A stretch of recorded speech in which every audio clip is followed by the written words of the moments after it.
Nếu bạn hỏi một người Việt Nam rằng niềm tự hào của đất nước này là gì, nhiều người sẽ nói rằng đó là áo dài, là phở, là cà phê hay bánh mì. Và cũng có một thứ rất bình dị nằm ngay trong bữa cơm hàng ngày của hàng chục triệu, cả 100 triệu người dân Việt. Đó là thứ mà thế giới giờ đây phải nghiêng mình thán phục, đó chính là hạt gạo Việt Nam. Tháng 11 năm 2025 tại Phnom Penh, Campuchia, gạo ST25 của Việt Nam được xướng tên là gạo ngon nhất thế giới lần thứ 3. Một lần đã là kỳ tích, 2 lần là sự khẳng định, nhưng 3 lần đó là tuyên ngôn. Gạo Việt Nam không chỉ ngon mà còn ổn định và đẳng cấp. Sau bao nhiêu năm, hạt gạo trắng ngần của vùng đồng bằng sông Cửu Long lại một lần nữa bước lên đỉnh vinh quang, khiến thế giới phải hỏi: vì sao gạo Việt Nam lại ngon đến thế? Vì sao gạo Việt Nam ngon nhất thế giới? Muốn trả lời câu hỏi đó, ta hãy bắt đầu với vùng đất của Việt Nam. Vùng đất châu thổ màu mỡ của con sông Mekong hay còn gọi là sông Cửu Long, nơi mỗi mùa nước về lại đổ nặng phù sa, nơi nắng, nơi gió, nơi mồ hôi của những người nông dân hòa quyện thành hương vị không đâu có được. Đồng bằng sông Cửu Long, vựa lúa lớn nhất của Việt Nam và cũng là một trong những vựa lúa lớn nhất của thế giới. Nhưng điều kỳ diệu là, trong khi nhiều nơi phải sử dụng phân bón hóa học quá nhiều, phải sử dụng những máy móc quá hiện đại để tăng năng suất, thì vùng đất này từ xưa chỉ cần mưa, nắng và bàn tay con người cũng đủ tạo nên những hạt ngọc trời xứ danh. Gạo Việt Nam ngon trước hết nhờ thiên nhiên ưu ái. Đồng bằng sông Cửu Long hàng năm được bồi đắp bởi nước sông Mekong, mang theo lượng phù sa khổng lồ. Đất ở đây có độ pH trung tính, giàu dinh dưỡng, độ ẩm vừa phải, ngày nắng nhiều đêm lại mát. Chính sự chênh lệch nhiệt độ ngày đêm ấy khiến tinh bột trong hạt lúa được tích tụ chậm hơn, hạt gạo dẻo hơn, thơm hơn và khi nấu lên, cơm có vị ngọt tự nhiên. Người Thái đã trồng gạo Homali nổi tiếng. Người Nhật có giống gạo đắt đỏ, nhưng chỉ ở Việt Nam, khí hậu và thổ nhưỡng lại hòa hợp đến mức có thể tạo ra một hạt gạo vừa mềm, vừa thơm, vừa có hương vị đặc trưng của vùng sông nước. Nhưng chỉ có thiên nhiên thôi là chưa đủ, bởi nếu thiên nhiên là nền thì con người Việt Nam chính là người kiến trúc tạo ra chất lượng hạt gạo ấy. Nói đến hạt gạo ngon nhất thế giới, không thể không nhắc đến kỹ sư Hồ Quang Cua, người được mệnh danh là cha đẻ của ST25. Ông và cộng sự ở Sóc Trăng đã dành hơn 20 năm âm thầm chọn lọc, lai tạo, trồng thử hàng trăm giống lúa khác nhau. Có những vụ thất bại, có những mùa gặt chẳng được gì ngoài nỗi lo, nhưng họ vẫn kiên trì vì một niềm tin duy nhất. Nếu Thái có những hạt gạo của Thái, Nhật có hạt gạo của Nhật, thì Việt Nam cũng phải có một giống gạo ngon nhất thế giới.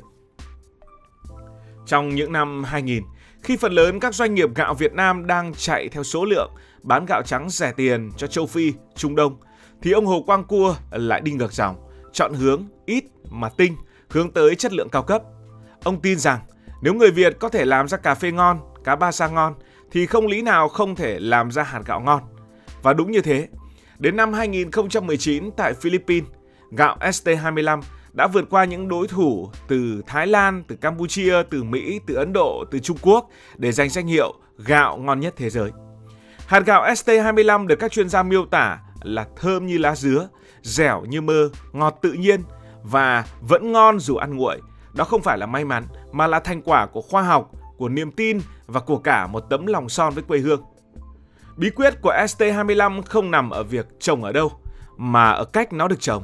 Giống lúa này có khả năng chịu mặn rất tốt, phù hợp với vùng đất ở ven biển Sóc Trăng, nơi mà nhiều năm qua, xâm nhập mặn khiến hàng ngàn hecta lúa bị chết. ST25 vẫn sống, vẫn trổ bông vàng, vẫn thơm dẻo, và đó là lý do nó trở thành niềm hy vọng của đồng bằng. Cơm của ST25 dẻo nhưng không dính. Nấu xong, cơm tơi, hạt gạo nở đều. Cắn vào cảm giác có một chút dẻo, chút ngọt tan ra nơi đầu lưỡi. Người sành cơm sẽ nói, ăn ST25 rồi, quay lại ăn gạo khác, thấy không ngon lắm. Thành công của ST25 không chỉ giúp người Việt Nam tự hào, mà còn khiến cả thế giới phải kinh ngạc. Lần đầu tiên một quốc gia từng chỉ được biết đến với gạo giá rẻ lại có thể vượt qua cả Thái Lan, Nhật Bản, những đế chế của gạo cao cấp. Năm 2023, ST25 giành giải lần thứ 2 và đến năm 2025, tại Phnom Penh, nó lập lại kỳ tích 3 lần đứng đầu thế giới. Câu chuyện từ Sóc Trăng bỗng trở thành biểu tượng của trí tuệ Việt Nam. Giờ đây, ST25 đã có mặt tại các thị trường khó tính như Mỹ, châu Âu và Úc, đặc biệt là tại Trung Quốc, nơi nhiều tiêu dùng vốn nổi tiếng là sành ăn và sành miệng. Có thời điểm giá xuất khẩu ST25 lên tới 1.200 đô la Mỹ một tấn, cao gấp đôi gạo Thái Homali và gấp 3 gạo trắng bình thường. Ở nhiều quốc gia, người Việt kiều nói rằng họ mang theo vài túi ST25 làm quà vì ở nơi họ sống, thứ gạo này không dễ mua. Có người còn nói vui, gạo ST25 giờ quý như là quà Tết. Nhìn sâu hơn thì câu chuyện của ST25 đó là câu chuyện của văn hóa nghìn năm. Hàng nghìn năm nay, người Việt ăn cơm. Cơm không chỉ là món chính mà là trung tâm của cả bữa ăn. Vì vậy người Việt cực kỳ khó tính với cái nấu ra cơm đó là gạo. Cơm phải trắng, phải dẻo, phải thơm, phải có vị ngọt tự nhiên. Điều này chính là áp lực khiến người trồng không thể làm ẩu. Họ buộc phải chọn giống ngon, canh nước chuẩn, phơi phóng cẩn thận. Có thể nói, sự tinh tế trong khẩu vị của người Việt đã tạo ra hạt gạo ngon cho cả thế giới. Người Nhật từng nói, hạt gạo là linh hồn của dân tộc. Câu này áp vào Việt Nam cũng không sai, bởi gạo không chỉ là nông sản mà còn là biểu tượng của văn hóa sống. Mỗi mùa gặt nhìn từ trên cao, cả miền Tây Nam Bộ như tấm lụa vàng óng ánh trải dài đến tận chân trời. Tiếng máy gặt rộn ràng, tiếng cười của những người nông dân, mùi rơm khô phảng phất ở trong gió. Đó là hương vị Việt Nam không nơi nào có thể sao chép. Hạt gạo Việt Nam ngon không chỉ vì được trồng bằng kỹ thuật, mà vì nó được nuôi dưỡng bằng cảm xúc, bằng kỷ niệm và bằng niềm tin. Còn về mặt khoa học, Việt Nam sở hữu điều kiện lý tưởng cho cây lúa phát triển. Lượng mưa trung bình mỗi năm khoảng 1.800 đến 2.000 mm, nhiệt độ quanh năm ổn định. Số giờ nắng mỗi năm hơn 2.500, đủ để cây quang hợp tối đa. Môi trường này giúp hạt lúa tích lũy lượng đường và tinh bột cao, tạo vị ngọt nhẹ đặc trưng. Ở vùng đồng bằng sông Hồng phía Bắc lại có những giống gạo trữ danh như gạo Tám Hải Hậu, nếp cái hoa vàng, những cái tên đã đi vào những câu ca dao từ xưa đến nay. Còn ở miền Nam, nàng hương chợ đào, ST24, ST25 lại thơm nức cả vùng.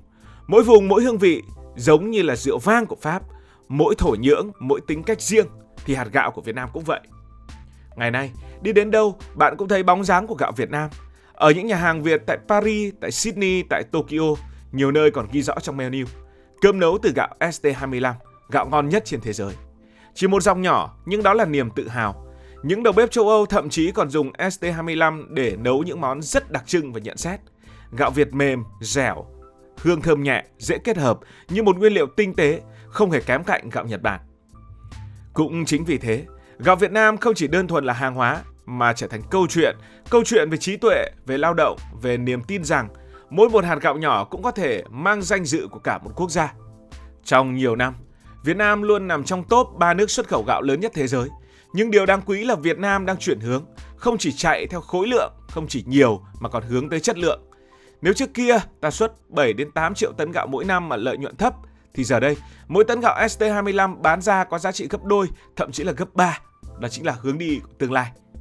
Những thương hiệu gạo Việt Nam đang được đăng ký chỉ dẫn địa lý, được bảo hộ thương hiệu quốc gia và nó đã trở thành một thương hiệu của người Việt. Đặc biệt, ST25 được vinh danh 3 lần là điều chưa từng có trong lịch sử cuộc thi gạo ngon nhất thế giới. Đó là một điều hiếm có, khó tìm trên tất cả hành tinh của chúng ta. Tất nhiên, phía sau niềm tự hào vẫn là những thách thức. Đó là biến đổi khí hậu, đó là nước biển dâng, đó là xâm nhập mặn và cả những áp lực cạnh tranh thương hiệu. Nhưng điều khiến ta tin tưởng là người Việt đã bắt đầu thay đổi, canh tác sạch hơn, chú trọng chất lượng hơn, truy xuất nguồn gốc rõ ràng hơn. Người nông dân giờ đây không chỉ cấy lúa, họ còn làm thương hiệu. Mỗi bao gạo bán ra là một tấm danh thiếp của cả đất nước. Và thú vị thay, nhiều vùng miền Tây giờ còn làm du lịch nông nghiệp, cho du khách ra đồng để mà gặt lúa, xay gạo, nấu cơm bằng ST25, ăn ngay giữa cánh đồng. Khi du khách nước ngoài nếm hạt cơm đầu tiên, họ nói rằng ngon, nhưng hơn cả ngon, nó có hồn. Và đó chính là cái mà gạo Việt Nam có, linh hồn Việt Nam. Hành trình của gạo Việt Nam suy cho cùng cũng là hành trình của một đất nước, từ bùn đất mà vươn ra thế giới, từ chỗ phải nhập khẩu giống. Đến nay Việt Nam đã có thể xuất khẩu cả những hạt gạo ngon nhất trên hành tinh. Cảm ơn vì đã quan tâm theo dõi câu chuyện này. Nếu cảm thấy thú vị, bạn có thể nhấn nút đăng ký kênh, bật chuông thông báo và chia sẻ. Còn bây giờ thì xin được nói lời chào tạm biệt.